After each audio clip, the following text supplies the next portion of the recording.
Hello everyone. आज की जो वीडियो है ये बहुत स्पेशल है उन लोगों के लिए जो मास्टर की अप्लाई कर रहे हैं नॉर्वे में या पीएचडी के लिए। और उनका अक्सर माइंड में होता है कि बैंक स्टेटमेंट क्या है, वो कैसे मैनेज करना है, ये सारी चीज़ें।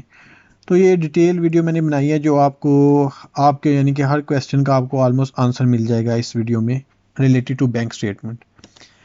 तो सबसे पहले हम देखते हैं बैंक स्टेटमेंट है क्या। तो बैंक स्टेटमेंट एक होती है कि बैंक की तरफ से आपको एक डॉक्यूमेंट मिलेगा, एक स्टेटमेंट मिलेगी, इसको अकाउंट स्टेटमेंट भी समटाइम कहते हैं, कि आपके अकाउंट में कितने पैसे हैं। ठीक है, ये बेसिकली क्यों चाहिए होती है, ये बेसिकली क्योंकि नॉर्वे में एजुकेशन तो फ्री है, लेकिन फिर भी आपको क्यों चाहिए बैंक स्टेटमेंट, क्योंकि आपने यहाँ आके रहना है, आपके खाने पीने के जो एक्सपेंसेस होंगे वो आपने खुद बेयर करने होते हैं, मैनेज करने होते हैं। तो आपकी पार्ट टाइम यूनिवर्सिटी को इससे कोई कंसर्न नहीं है कि आपकी पार्ट टाइम जॉब हो जाएगी, या क्योंकि जॉब होने में भी 3-4 मंथ्स लग जाते हैं आपको, क्योंकि आपका कुछ रिक्वायरमेंट्स होती हैं उससे पहले। तो इसलिए यूनिवर्सिटी आपको एक बैंक स्टेटमेंट चाहिए होती है। ठीक है, आपके फर्स्ट ईयर की एजुकेशन, जो पहले साल के एजुकेशन के दौरान आपके जो लिविंग एक्सपेंसेस होंगे उसको पूरा करने के लिए। तो ये बेसिकली आपको बैंक की तरफ से एक स्टेटमेंट मिलेगी। ठीक है, या अकाउंट डिटेल भी इसको कहते हैं, जिसमें आपके प्रीवियस कि आपके अकाउंट में कितने पैसे हैं, कितनी ट्रांजैक्शन हुई। ये आपकी 6 मंथ से पुरानी नहीं होनी चाहिए, ज़्यादा पुरानी ना हो, कि आप पर इतने और उस आपकी ये यानी कि 6 मंथ से पुरानी ना हो। उसके बाद आ जाता है दूसरा ऑप्शन, स्पॉन्सरशिप लेटर। ये बेसिकली क्या होता है कि एक लेटर होता है जो आप किसी भी, जो आपका कोई रिलेटिव हो या आपका कोई फ्रेंड हो जिसके पास इनफ मनी हो, कि वो आपको एक लेटर लिख के दे दीजिए कि इसके जो एक्सपेंसेस हैं नॉर्वे में, इसके रहने के और खाने पीने के, वो मैं स्पॉन्सर करूँगा। तो ये बेसिकली स्पॉन्सरशिप लेटर इसको कहते हैं।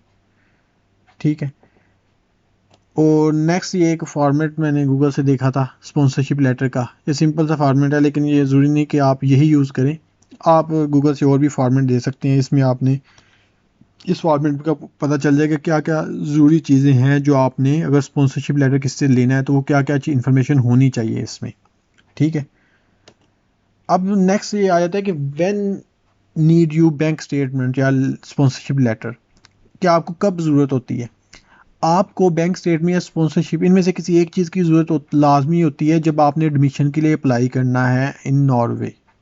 ठीक है, इसके बगैर आपको एडमिशन नहीं मिलेगा। ठीक है, फिलहाल आपको सिर्फ बैंक स्टेटमेंट या स्पॉन्सरशिप लेटर चाहिए, पैसों की मैंने बात नहीं की अभी। ठीक है, वो आप अगर आपके अकाउंट में पड़े हुए हैं तो आप बैंक स्टेटमेंट निकलवा के दे देंगे, अगर आप स्पॉन्सरशिप लेटर किसी दे देंगे तो वो आप लेटर अटैच कर देंगे। तो ये बेसिकली जब आपने एडमिशन के लिए अप्लाई करना है, जो मोस्ट प्रॉब्ली नॉर्वे में स्टार्ट हो जाते हैं 15 अक्टूबर से लेके 15 नवंबर तक।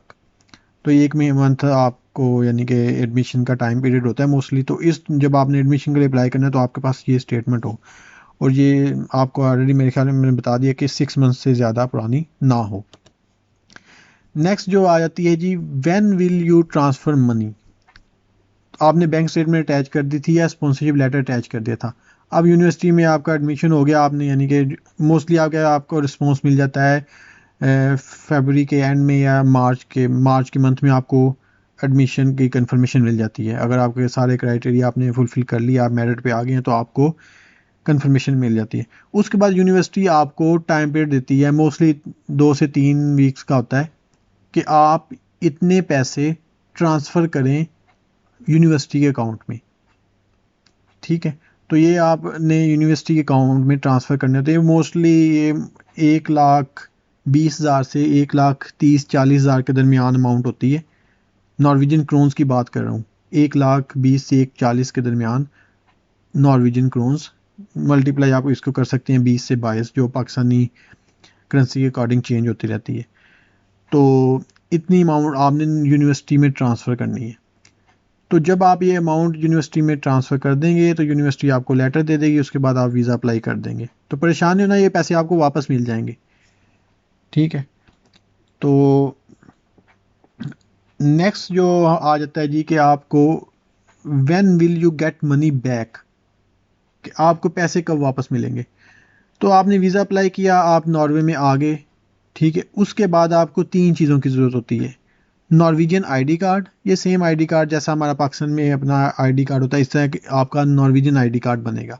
उसके बाद नॉर्वेजियन टैक्स ऑफिस से आपको एक टैक्स नंबर मिलेगा। उसके बाद आपको यूनिवर्सिटी उधर बैंक में अकाउंट खुलवाना करवाना पड़ेगा किसी नॉर्वेजियन बैंक में। तो जब ये आप 3 काम कर लेंगे तो आपको यूनिवर्सिटी पैसे उस अकाउंट में ट्रांसफ़र कर देगी।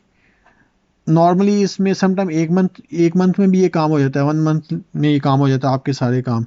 समटाइम ये लेट भी हो जाता है, तो 2 से 3 मंथ्स का आपने माइंड में मार्जिन रखना होता है कि आपको 2 से 3 मंथ्स लग जाएंगे मिनिमम। ये यानी कि उस दौरान आपके पास इतने एक्सपेंसेस हों जो आप अपने यहाँ पे रहने खाने पीने को मैनेज कर सकें फर्स्ट 3 मंथ्स तक।